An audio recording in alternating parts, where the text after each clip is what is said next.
Hello Windows Universe. In this video we will talk about how to use Windows without activating.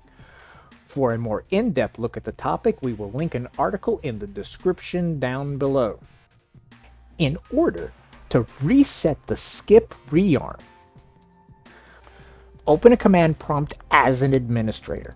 Type in SLMGR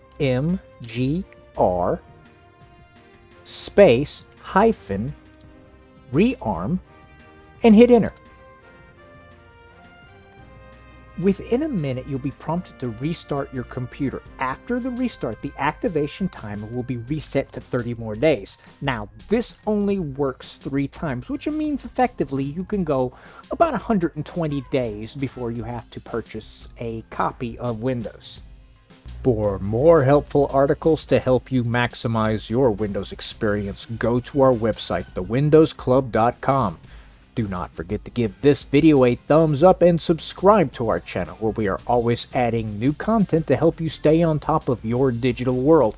Thanks for watching and have a great day.